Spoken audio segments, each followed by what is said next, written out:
నేనైతే చిన్నపిల్లలు ఎంతో ఇష్టంగా తినేటట్టు ప్రోటీన్ అన్నీ ఉండేటట్లు చూసి చేస్తున్నా అండి చపాతీ. ఇలా చేయండి. ఫస్ట్ అయితే మల్టీగ్రెయిన్ పౌడర్ అనమాట, గోధుమ పిండి. తర్వాత కొంచెం మెంతి కానీ బాగా పుల్లలు లేకుండా ఆకులు ఒక్కటే వేయాలండి. తర్వాత కొన్ని నువ్వులు, తర్వాత కొంచెం స్వీట్ పొటాటా తురిమేయాలి. ఇప్పుడు మీతో పన్నీర్ ఉంటే పన్నీర్ కూడా వేయండి. పన్నీర్ వేస్తే చాలా టేస్టీగా ఉంటుంది. అన్నీ హెల్తీగా అనమాట, మెంతి కానీ పన్నీర్ కానీ. ఇప్పుడు కొంచెం సాల్ట్ వేసేయండి. మిర్చి అనమాట దంచి పెట్టుకొని 1 స్పూన్ వేయండి. పిల్లలు ఎక్కువ తినలేరు కాబట్టి కారం కొంచెం వేయండి. ఇప్పుడైతే కొన్ని వాటర్ వేసుకుంటూ మెత్తగా పిసుకోవాలి. మరి ఎక్కువ వాటర్ వేసినా మనకి తిక్కడానికి రాదు. ఇలా కొంచెం మెత్తగా ఉండాలి. ఇలా బాగా స్మాష్ చేయండి, బాగా వచ్చేస్తాయి.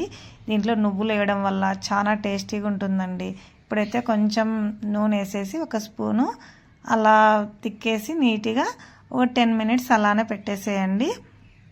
ఇప్పుడు పెనం పెట్టేసుకొని తర్వాత ఇలా రౌండ్గా తీసుకొని కొంచెం గోధుమ పిండి వేసేసి కొంచెం రౌండ్గా చేసి తర్వాత దానికి కొంచెం ఆయిల్ పట్టేసి మనం చపాతీ ఎలా చేసుకుంటామో అలా మడత పెట్టేసి తిక్కేసుకోవడమే.